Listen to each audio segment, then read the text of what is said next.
Hai, iki lho Mila. Saya minta dong data tentang peristiwa pernikahan, peristiwa perceraian dan lain sebagainya. Kemudian saya buka lagi data di Badilah. Nah, karena saya penasaran, kan kalau lihat di medsos tuh ya banyak sekali kan ya berita-berita yang seperti itu tentang keluarga gitu. Ternyata nih saya perceraian di tahun 2021 dan ini sebenarnya saya sudah update sampai tahun 2023 ya, namun saya ambil nasionalnya. Di Balikpapan saya update sampai tahun 2023. Ternyata yang pertama yang menyebabkan perceraian itu adalah perselisihan dan pertengkaran, 36%. Kemudian yang kedua faktor ekonomi, 14%. Yang ketiga meninggalkan kediaman tempat bersama, 7%. Yang keempat kekerasan dalam rumah tangga, 0,6%. Nah, coba cermati dulu angka ini. Izin saya minum sebentar ya Bapak Ibu.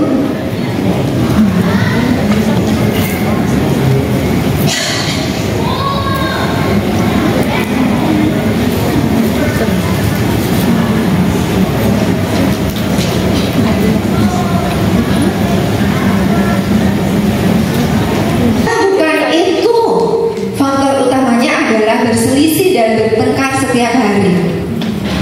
Akhirnya faktor-faktor lainnya itu jadi faktor turunan. Kalau misalnya suami istri aman damai sentosa ya tenang, kurang ekonominya tetap bisa diterima nggak? Bisa. Syarat dan ketentuan berlaku. Lalu kenapa setiap pasangan ini kok katanya cinta? Bapak Khairil cinta nggak sama istrinya? Oh, pasti jawab iya. Soalnya di belakangnya katanya sayang. Ya, nah, lalu kenapa kok terkadang berkonflik? Ya, kenapa nih? Nah, karena setiap orang berbeda. Lalu kenapa setiap orang berbeda? Boleh kita interaksi aja. Kenapa setiap orang berbeda? Saya dulu nggak apa-apa ya. Saya rasanya tinggi sekali di sini. Oke, kenapa setiap orang berbeda? Kenapa? Oh, Allah iya saling melengkapi. Iya, kenapa Allah ciptakan berbeda? Kalau itu diserahkan ke Ustaz Deris selesai gitu ya. Kenapa Bunda? Di setiap orang itu pengajaran dari keluarga masing-masing ini berbeda-beda. Oke, pengajarannya berbeda-beda. Oke, apa lagi Bunda? Beda pola pikir mungkin. Mungkin latar belakang orang tuanya juga berbeda. Oh iya, latar belakang orang tuanya berbeda. Iya, saya menjadi saya, ya, Anda menjadi Anda. Berbeda memang, dari sananya sudah berbeda ya. Nah nih, saya tampilkan ini di sini untuk kita sama-sama belajar. Karena seringkali di rumah tangga maunya itu sama gitu ya semuanya ya. Ini isinya itu, nah, kumpulan perasaan, pikiran, dorongan dan ingatan yang berada di luar kendali. Di sini berisi kebiasaan kita, emosi, keyakinan, kepercayaan kita, kepribadian, persepsi kita, intuisi. Nah, memori jangka panjang, kreativitas dan trauma. Nah, bayangkan apabila semua hal ini otomatis munculnya setiap hari. Bisa nggak terjadi nih konflik terus apabila isinya di sini banyak trauma? Nah, oke, lalu kapan pikiran bawah sadar itu terbentuk? Nah, biar kita tahu nih ya, cara kerjanya dan juga proses terbentuknya. Terbentuk sedari kita di dalam kandungan ibu kita. merasakan, ya, sudah bisa melihat, mendengar, merasakan melalui indera ibu kita hingga usia 7 tahun. 0 sampai 7 tahun itu pikiran bawah sadar kita itu seperti spon ayam bunda, spon kering. Ketika dimasukkan ke air, terserap nggak tuh airnya? Terserap, dan 100%. Ya, makanya hati-hati kalau punya anak di bawah 7 tahun. Jangan dipikir, ini belum tahu apa-apa, orang tuanya udah bertengkar, ribut, gitu ya. Dia nggak tahu apa-apa. Jangan salah, itu direkam 100%. Nah, di sini saya mau ceritakan case. Saya nggak sebutkan dari mana, siapa, ya, karena itu menyangkut kode etik. Namun hanya diambil pembelajarannya saja, ya. Karena saya kan praktisi ya, juga praktek gitu. Jadi saya ambil ini. Jadi ada seorang dosen, ya, seorang dosen. Ini di luar pulau.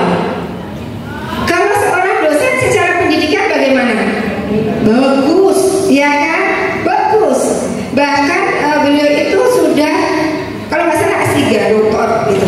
Ya, bagus secara pendidikan, karirnya bagus, suaminya juga bagus. Namun masalahnya apa? Setiap hari ribut, bertengkar, ribut terus. Dia selalu menuduh suaminya kalau lembur, ya, pulang-pulang itu udah ribut, sampai akhirnya buat kesepakatan kalau lembur anaknya bergantian nemenin ayahnya. Jadi dibuatkan ruangan khusus, ya, ada tempat tidur kecil. Nah, anaknya nemenin di situ. Kemudian kalau suaminya keluar kota, pulang-pulang pencet ya,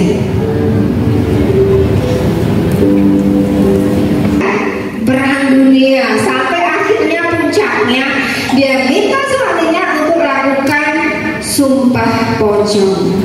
Ini kisahnya. Saya pun waktu menghandle itu saya kaget, sumpah pocong dengan karir seperti itu, dengan pendidikan seperti itu. Jadi di pikiran sadarnya tadi, ya, nah, dia minta sumpah pocong. Dan setelah dilakukan sumpah pocong, percaya nggak istrinya bahwa suaminya ini nggak apa-apa, baik-baik saja, dia ada wanita idaman lain gitu. Tetap aja nggak percaya. Udah sumpah pocong gitu ya. Kemudian kodarullah ikut webinar saya online waktu itu, ya, akhirnya kayaknya saya ini yang ada masalah gitu. Setelah dilakukan sesi terapi, traumanya usia berapa? Usia 2 tahun. Sedari usia 2 tahun sudah melihat bagaimana ayah dan bundanya setiap hari bertengkar. Kemudian ketika dia usia 7 tahun, ayahnya pergi dengan wanita lain. Rukun lagi ketika SMP, terjadi lagi, berulang seperti itu. Akhirnya di pikiran bawah sadar tadi, ya, seorang suami itu seperti siapa? Laki-laki itu seperti siapa?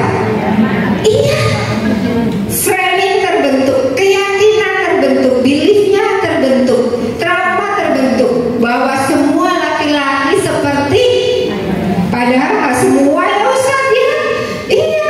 Nah, itulah karena itu terjadi di usia di bawah 7 tahun. Ketika critical area, ya, otak kritis kita belum terbentuk. Jadi belum ada penyaringnya. Terima semuanya, terima semuanya. Dan setelah ini diselesaikan traumanya dengan orang tuanya di masa lalu, ya, awalnya di medsosnya itu bersih dari foto suaminya, foto dia yang ada. Besoknya itu sudah berdua dengan suaminya. Nggak lama umroh, nggak lama saya lihat liburan ke Paris. Saya WA, ibu gimana kabarnya? Alhamdulillah, coach, masya Allah. Ternyata suami saya itu baik, suami saya itu pengertian.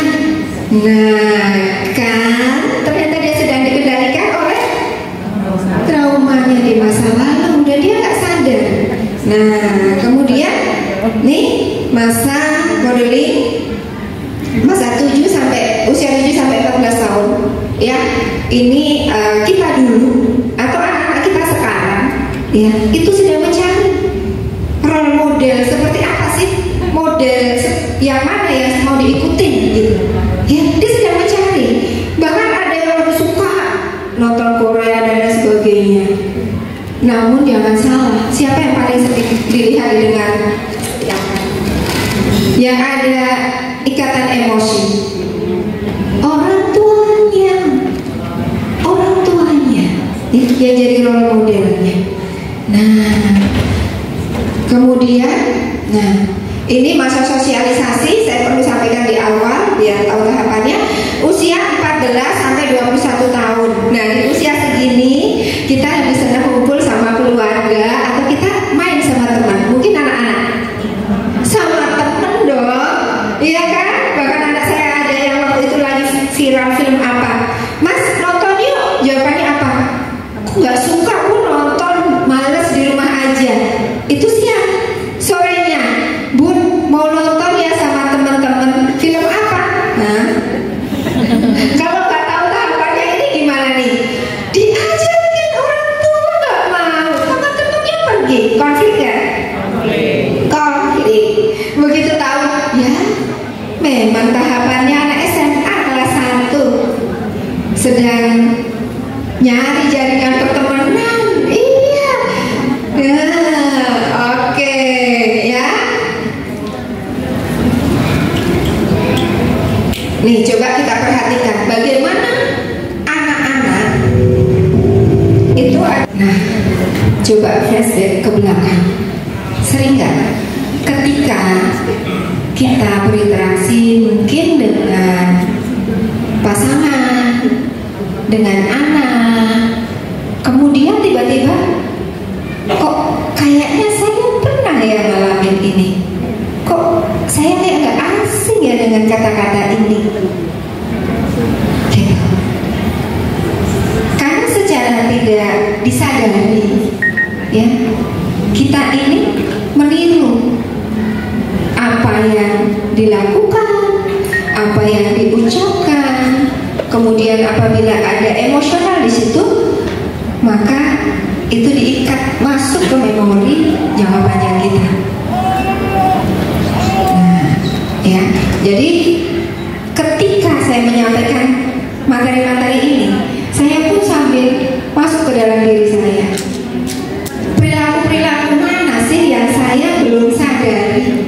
Jadi masih dikendalikan oleh hal-hal di masa lalu. Ayah bunda, tahu nggak? Saya mau kasih tahu, pasti nggak tahu ya. Saya dulu adalah seseorang yang sangat tidak percaya diri. Jujur, jangankan disuruh pegang mic begini, suruh maju saja udah bergetar. Kalau pegang mic, ya, sangat tidak percaya diri. Saya merasa tidak pernah cukup. Saya merasa kecil. Saya merasa nggak berharga. Saya merasa nggak bisa apa-apa. Itu beberapa tahun lalu sebelum saya belajar sama guru saya. Dan ternyata apa sih yang menghambat saya? Dan jujur, saya sering konflik. Saya sering konflik dengan pasangan saya. Nah, pasangan saya dari, ini bukan rasis ya. Pasangan saya dari Makassar, dari Bugis. Sedangkan saya dari Jogja. Mungkin gak ada yang salah dengan tinggalnya di mana. Namun budaya yang setiap hari diterima, cara bicara, belief-belief dan segala macam yang ada di pikiran bawah sadar tadi berbeda atau sama? Sangat berbeda. Sangat berbeda. Itu saya sering berkonflik. Ayah, kenapa ini harus begini sih? Ya ini harusnya begitu. Kenapa yang begini? Aduh. Ya. Seperti itu. Sering berkonflik. Nah, setelah saya belajar ini, nanti bunda bisa lakukan secara mandiri. Nih, ternyata diambil kok waktu itu mental blocknya itu apa aja sih gitu. Ternyata ketika kecil ya, ini pun bukan salah orang tua saya ya, karena orang tua kita itu menjadi orang tua berapa kali? Sekali atau dua kali? Sekali. Jadi dia pun, beliau pun masih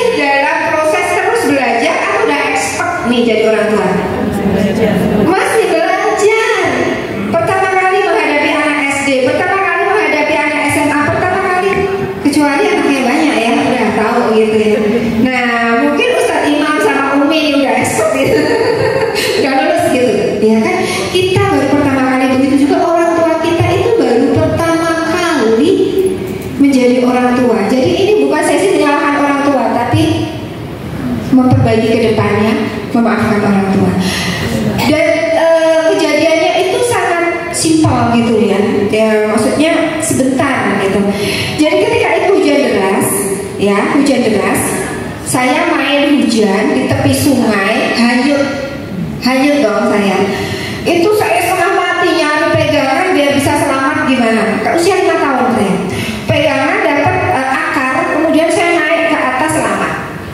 Senang dong ya. Masya Allah, saya lari pulang. Mau cerita sama orang tua. Kebetulan orang tua ibu saya sedang tidur. Langsung, cerita heboh. Kaget nggak orang tuanya? Ibu saya langsung berdiri teriak-teriak marahin saya. Kamu diam.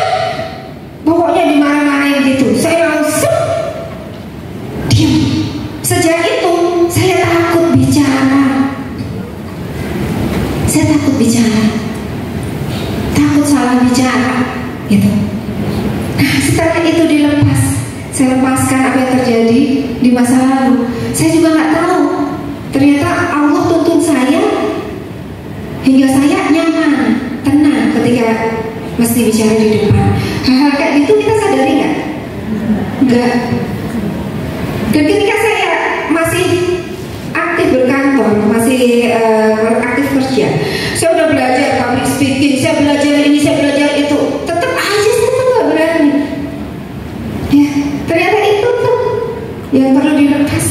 Gitu. Ya, kita perlu sadari mental block kita. Oke, nah akhirnya nih bisa, ayo Bunda lihat nih, apabila ketika kecil kita sering diperlakukan dengan kurang baik, mungkin dimarah-marah, mungkin dipukul gitu ya, mungkin tidak dipercaya, dibandingkan, maka ketika kita belum mampu melepaskan emosi-emosi negatif dengan orang tua kita, ketika menjadi orang tua, maka dia akan berperilaku sama, dan anaknya dapat juga perlakuan seperti itu, dan anaknya ketika jadi orang tua seperti itu lagi. Akhirnya itu jadi rantai. Konflik itu terus berulang. Bahkan banyak yang datang, ya, beliau mengira ya memang takdir saya begini, Kos. Dia mengira itu adalah, ya takdirnya begini. Iya, oke. Takdir itu segala sesuatu yang ada di depan atau di belakang? Di belakang, yang sudah terjadi. Namun kalau yang di depan nasib, ya, yang belum terjadi. Oke, yang di belakang kita nggak bisa ubah. Namun yang di depan bisa nggak kita ubah? Bisa. Ya, yang di depan kita bisa ubah. Jadi rantai ini bisa nggak diputus? Bisa sekali, ya, bisa sekali. Masa sih mau terus berulang ke anak keturunan kita terus? Ya, putus. Dan tahu nggak ayah bunda semua? Kebetulan nggak sih ayah bunda itu memilih untuk hadir di sini? Kebetulan atau memang Allah udah aturkan seperti itu? Kalau Allah sudah aturkan, berarti Allah izinkan untuk putus apapun itu. Yang baik tetap kita pakai, namun yang buruk kita lepasin, ya, biar nggak berulang terus di anak keturunan, ya. Oke, nah konflik terkadang muncul karena adanya persepsi-persepsi, harapan-harapan yang berbeda, ya, serta ditunjang oleh keberadaan latar belakang, kebutuhan-kebutuhan dan nilai-nilai yang dianut sebelum memutuskan untuk menjalin perkawinan, ya. Jadi sebelum menikah, ya, sudah bawa konflik internal, ya. Setiap diri kita itu punya konflik internal. Kalau ini sampai menikah, konflik internalnya belum diselesaikan, kira-kira rumah tangganya bagaimana? Bisa tidak? menjalani berumah tangga dengan fitrah yang sebenarnya. Karena fitrah kita kan menyayangi, sabar, lembut, mendengarkan, ya kan? Fitrah kita adalah kita meneladani sifat-sifat Allah, ya kan? Asma Allah, kita meneladani itu fitrah kita. Namun ketika kita banyak trauma, maka kita berumah tangga bukan lagi dengan fitrah, ya. Nah inilah yang rentan menimbulkan konflik. Nah, dan ketika kita masih tahu udah nggak apa-apa itu kan masa lalu, kita kedepannya juga nggak lagi gitu. Banyak yang seperti itu. Saya nggak mau seperti orang tua saya. Bahkan baru kemarin saya dapat klien dari, jadi ada aplikasi teman curhat ya di SQ itu, kemudian dia pilih saya. Permasalahannya apa? Coach, saya mau konsultasi. Saya punya will dan saya mau melanjutkan hubungan saya sama dia, tapi saya bingung. Saya gak tega sama anak saya, cowok yang usia 9 tahun. Nah, ya, ini nyata ya. Kemudian kalau saya bilang, Pak, Bapak itu harus bertanggung jawab ABCDE gitu, gimana? Langsung dia close aplikasinya gitu ya. Saya nggak perlu nasihat, karena setiap orang kita itu sebenarnya cerdas. Kita tahu kok mana yang benar mana yang salah. Iya Kak ya Bunda? Iya. Nah, ternyata setelah digali-gali sampai saya akhirnya tulis, iya Pak, lebih baik Bapak selesaikan ketika emosi Bapak udah tidak ada lagi emosi negatif ketika mengambil keputusan, karena itu berdampak pada anak Bapak yang usia 9 tahun. Ketika dia melihat Bapak seperti ini, bisa jadi di masa depan dia pun akan melakukan hal yang seperti Bapak lakukan. Langsung diam. Terus gak lama bilang gini, ya Allah Coach, bener, Bapak saya dulu begitu. Dan saya pernah berjanji sama ibu saya, Ma, saya nggak mau seperti Bapak. Saya nggak mau lihat wanita mengalami seperti Mama. Dia bilang gitu. Dia lihat ibunya. Namun kenyataannya terjadi. Karena tersimpannya di mana? Pikiran bawah sadar. Ya, terus apa yang harus saya lakukan, Coach? Di situ saya baru bisa. Oke, lakukan sholat tepat, lakukan sholat istiqamah. Ini bagiannya Ustaz sebenarnya. Nah, akhirnya ya kalau udah lepas dari situ boleh minta fatwa pada hati. Karena bisa nggak kita minta fatwa pada hati tapi hatinya masih terluka? Iya, akhirnya ya kita diarahkannya kayak negatif. Sembuhin dulu hatinya baru minta fatwanya pada hati. Oke, akhirnya biar nih nggak seperti gini nih. Nah, ayah bunda lagi barusan beli mobil nih, keluaran terbaru, kemudian mobil listrik lagi, teknologinya canggih. Tapi gas mau liburan nih, nggak jalan-jalan juga. Ternyata handremnya masih diangkat, ya. Handremnya masih diangkat, semakin dipaksa. Apa yang terjadi dengan mobil itu? Rusak, bisa terbakar bahkan. Dan itu yang terjadi pada diri manusia juga. Udah belajar parenting, udah belajar ini itu, gimana mengasuh anak, gimana berkomunikasi dengan suami, dengan istri. Dia belajar sama, tapi dia lupa handremnya. Dia masih benci sekali dengan orang tuanya. Handremnya masih diangkat. Akhirnya terjadi sama dirinya. Dia paksa suaminya harus begini, paksa anaknya harus begini, paksa semuanya, dipaksa sesuai ekspektasi dia. Akhirnya dia sakit sendiri, ya. Pikirannya nggak tenang, hatinya nggak nyaman, badannya. Nah, orang yang nggak selaras antara pikiran, hati, dan perilaku biasanya rentan terkena psikosomatis. Ya, sakit fisik yang disebabkan oleh pikiran, bisa migrain, vertigo, emah, ya. Nah, kemudian jantung berdebar tapi nggak sakit jantung, sesak napas, itu adalah penyakit-penyakit psikosomatik. Apabila secara medis nggak ada gangguan, ya. Nah, saya mau tanya sama ayah bunda semua, mau nggak lepasin handbrake-nya? Oke, bener mau lepasin handbrake-nya? Yang jawab bunda aja, nanti ke klinik saya ya, ke klinik saya personal ya, khusus. Ayah bunda mau lepaskan handbrake-nya? Oke, kalau begitu silahkan minum dulu ya. Oke, nanti iya perlu karena tubuh kita ini telinga.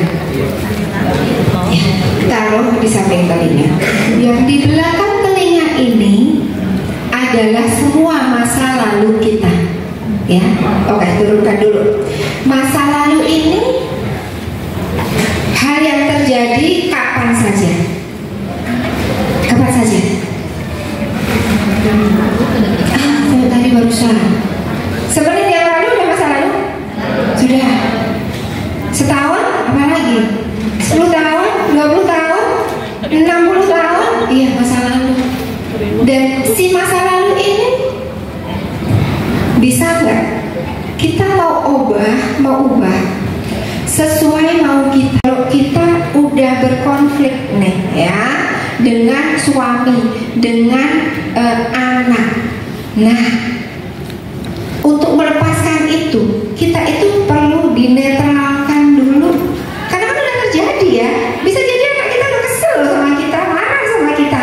Akhirnya ketika kita tanya jawabannya gimana? Ketus. Suami istri gimana Pak?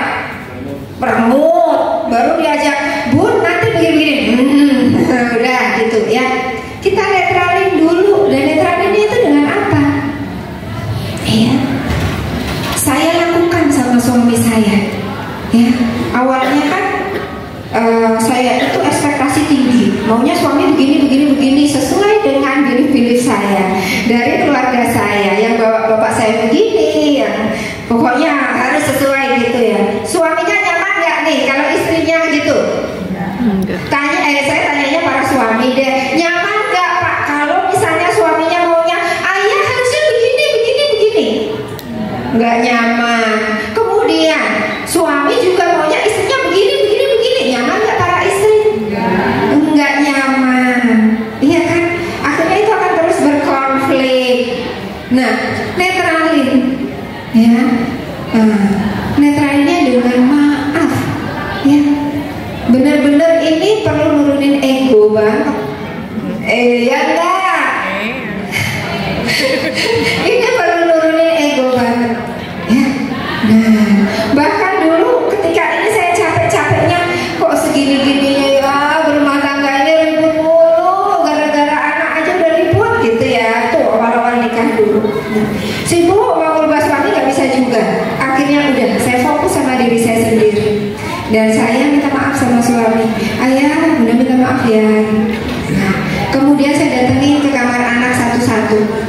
Anak saya yang pertama, Kak, Bunda minta maaf kalau ada kata-kata Bunda, perbuatan Bunda yang kakak gak suka. Bunda minta maaf. Ini saya dalam banget sama kakak anak saya pertama waktu itu. Dan dia jawab enggak? Boro-boro dijawab, diem aja. Selama 1 minggu diem aja. Diem aja selama 1 minggu. Karena awalnya ketika saya berinteraksi dengan anak dan suami, nih contohnya saya aja, nggak usah nunjuk orang lain ya, karena ini perjalanan hidup saya juga. Nah, saya mencela, Kak, ini kok kayak gini sih? Ya, ini kok kayak gitu sih?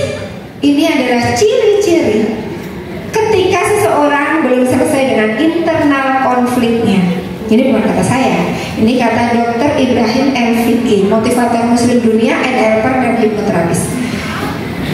Cara komunikasinya masih dengan mencela. Apapun yang dilakukan pasangan, apapun yang dilakukan anak, dicela.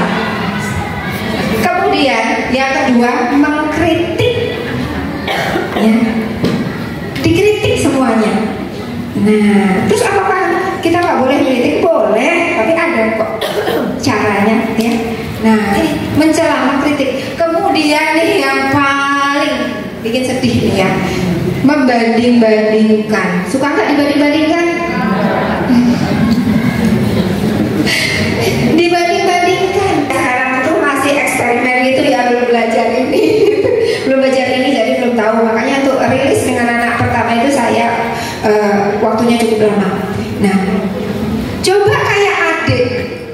Coba gimana rasanya? Suami yang baik, soleh, sukses ya setiap malam. Ayah, suami yang baik, soleh, sukses ya setiap malam. Mau nggak dipraktekkan? Kalau nggak dipraktekkan, saya stop di sini tipsnya.